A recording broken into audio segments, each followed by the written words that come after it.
ভয়। আচ্ছা, ভয় জিনিসটা কি? এটা কিন্তু আমাদের সবচেয়ে পুরনো, সবচেয়ে শক্তিশালী অনুভূতিগুলোর মধ্যে একটা। কিন্তু কখনো কি ভেবে দেখা হয়েছে আমাদের কিছু ভয় কেমন যেন খাপছাড়া, মানে একদমই অযৌক্তিক?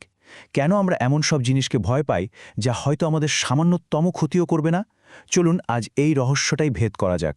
খুঁজে বের করি আমাদের এই আদিম অনুভূতির পেছনে লুকিয়ে থাকা বিবর্তনের সেই নকশাটা। এই যেমন ধরুন, এই ধাঁধাটার কথাই একটু ভাবা যাক। অনেকেই একটা ছোট্ট মাকড়সা দেখলেই ভয় একেবারে জমে যায়, তাই না? অথচ সেই মানুষগুলোই হয়তো অবলীলায় ব্যস্ত রাস্তা পার হয়ে যায়, কিংবা ঘন্টার পর ঘন্টা খোলা ইলেকট্রিক সকেটের পাশে বসে কাজ করে। মজার ব্যাপার হলো, আজকের দুনিয়ায় কিন্তু এই গাড়ি বা বিদ্যুৎই সবচেয়ে বড় বিপদগুলোর মধ্যে পড়ে। অদ্ভুত লাগে না ব্যাপার? আর যদি আমরা একটু ডেটা দেখি, মানে পরিসংখ্যান, তাহলে তো এই পার্থক্যটা আরও পরিষ্কার হয়ে যায়। দেখুন, গাড়ি দুর্ঘটনায় মৃত্যুর সম্ভাবনা প্রতি ৮৮ জনে একজনের, আর মাকড়সার কামড়ে প্রায় ৫ লক্ষ মানুষে একজন, মানে ব্যবধানটা আকাশ পাতাল। তাহলে প্রশ্নটা হলো, আমাদের মাথার ভেতরে যে বিপদের অ্যালার্মটা আছে সেটা কি ভুল সময় বাজছে? আমাদের ভয়টা কি ভুল দিকে যাচ্ছে? তো আমাদের অনুভূতি আর আসল বাস্তবতার মধ্যে এই যে একটা বিরাট ফারাক, এই যে একটা বিরোধাভাস, একেই বলা হয় আধুনিক ভয়ের প্যারাডক্স। কিন্তু আমাদের ব্রেইন কেন এমন অদ্ভুত আচরণ করে? চলুন এই বিশ্লেষণের গভীরে গিয়ে এর আসল কারণটা খুঁজে বের করি। এর মানে কিন্তু এটা না যে আমাদের ভয় পাওয়ার সিস্টেমে কোনো গণ্ডগোল আছে, একদমই না। বরং এই যে অমিল, এই যে বেমানান ভয়গুলো, এগুলোই আসলে এক একটা ক্লু।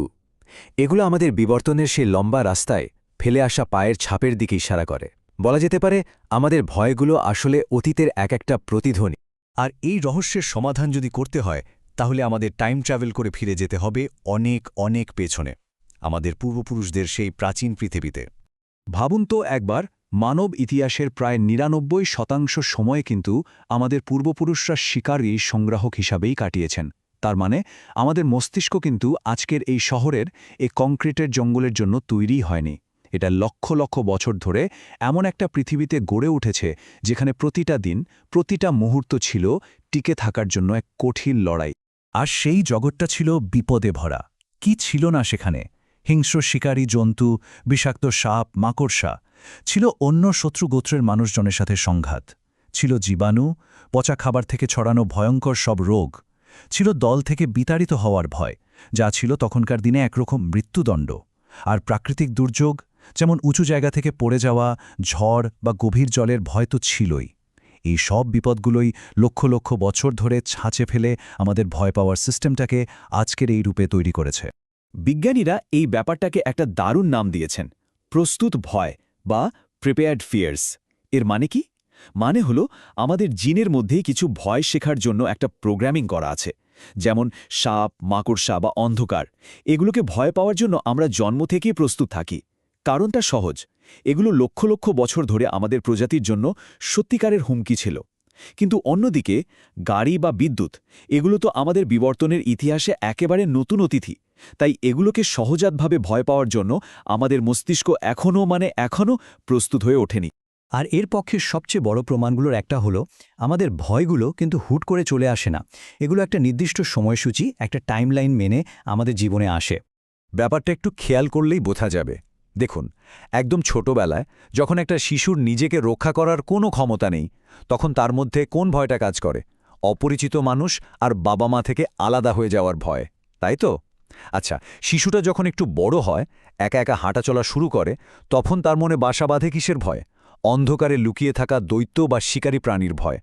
আর কৈশোরে এসে যখন সামাজিক পরিচয়, বন্ধুদের সাথে মেলামেশাটাই সবচেয়ে গুরুত্বপূর্ণ হয়ে ওঠে, তখন সবচেয়ে বড় ভয় কোনটা?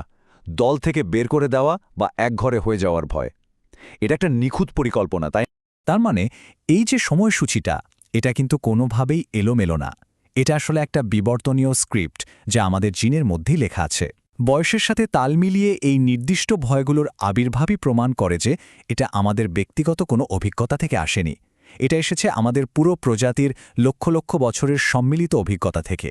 একটা প্রাচীন নীল নকশা, যা আমাদের টিকে থাকতে সাহায্য করে। তো এত সব আলোচনার পর আমরা কোথায় এসে দাঁড়ালাম? কেন আমাদের অনুভূতিগুলো আজকের এই আধুনিক দুনিয়ার সাথে খাপ খাওয়াতে পারছে না? আসলে আমাদের আধুনিক জীবনের যত দুশ্চিন্তা, যত অযৌক্তিক বলে মনে হওয়া ভয়, তার মূল সমস্যাটা আমাদের ভয়ের মধ্যে না। সমস্যাটা হলো আমাদের পরিবেশের মধ্যে। আমাদের ভেতরে বসে আছে একটা প্রস্তর যুগের মন, আর বাইরে চলছে ডিজিটাল পৃথিবী। এই দুয়ের সংঘাত থেকেই কিন্তু আমাদের আজকের দিনের বেশিরভাগ উদ্বেগের জন্ম।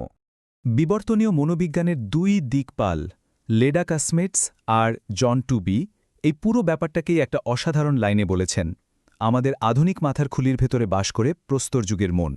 ভাবা যায় আমাদের শরীরটা হয়তো একবিংশ শতাব্দীতে বাস করছে, কিন্তু আমাদের মনটা, আমাদের অপারেটিং সিস্টেমটা এখনও সেই হাজার হাজার বছর আগের সাভানার শিকারী সংগ্রাহকদের মতোই রয়ে গেছে। আচ্ছা, এই ধারণাটা দিয়ে কিন্তু আমাদের আধুনিক জীবনের বেশ কিছু মজার জিনিসও ব্যাখ্যা করা যায়, যেমন হরর মুভি। কেন আমরা জেনে শুনে টাকা খরচ করে ভয় পেতে যাই? কেন হরর মুভি আমাদের এত টানে? ভয়ের রাজা লেখক স্টিফেন কিংয়ের এই কথাটা একবার দেখুন।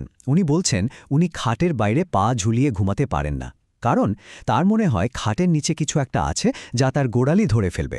উনি কিন্তু ভালো করেই জানেন যেটা সত্যি না, এটা পুরোটাই কল্পনা, কিন্তু তারপরও ভয়টা কাজ করে। কেন?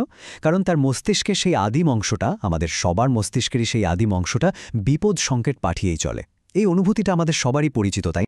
মজার ব্যাপার হলো, স্টিফেন কিং একবার তার ব্যক্তিগত ভয়ের একটা তালিকা শেয়ার করেছিলেন, কিন্তু তালিকাটা দেখলে বোঝা যায় এগুলো আসলে মোটেও ব্যক্তিগত কিছু না, এগুলো সর্বজনীন ভয়। দেখুন তো, অন্ধকারের ভয়, পিচ্ছিল জিনিসের ভয় যা পচা খাবার বা রোগের কথা মনে করিয়ে দেয়, সাপ বা ইঁদুরের মতো প্রাণীর ভয়, বন্ধ জায়নার ভয়, কিংবা পোকামাকড়ের ভয়। এই প্রত্যেকটা ভয় কিন্তু আমাদের পূর্বপুরুষদের সেই প্রাচীন পৃথিবীতে টিকে থাকতে সাহায্য করেছিল।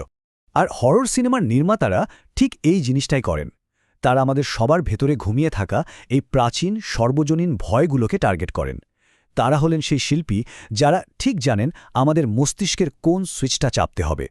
তারা আমাদের স্নায়ুতন্ত্রে লুকিয়ে থাকা এই আদিম ভূতগুলোকে জাগিয়ে তোলেন, আর আমরা একটা নিরাপদ সোফায় বসে সেই ভয়ের শিহরণটা উপভোগ করি। তাহলে সবশেষে আমরা কি বলতে পারি? আমাদের ভয়গুলো আসলে অযৌক্তিক না, এগুলো শুধু একটু পুরনো হয়ে গেছে, মানে সেকেলে। এগুলো লক্ষ লক্ষ বছর ধরে কাজ করেছে, আমাদের প্রজাতিকে টিকিয়ে রেখেছে। আসল সমস্যাটা হলো আমাদের চারপাশের পরিবেশটা চোখের পলকে বদলে গেছে, কিন্তু আমাদের ভেতরের যে অপারেটিং সিস্টেম সেটা এখনও আপডেটেড হয়নি। এই পুরো আলোচনার শেষে একটা খুব বড় প্রশ্ন কিন্তু থেকেই যায়। যদি আমাদের এই সহজাত প্রবৃত্তিগুলো, এই ভয়গুলো আজকের দিনের জন্য পুরনো হয়ে গিয়ে থাকে, তাহলে আমাদের আসলে কি নিয়ে ভয় পাওয়া উচিত? একবিংশ শতাব্দীর সত্যিকারের বিপদগুলো কি কি? আর সেই বিপদগুলো চেনার জন্য, সেগুলোর মুখোমুখি হওয়ার জন্য আমরা আমাদের এই প্রস্তর যুগের মনটাকে কিভাবে নতুন করে ট্রেনিং দিতে পারি? এটা কিন্তু ভাবার মতো একটা বিষয়, তাই না?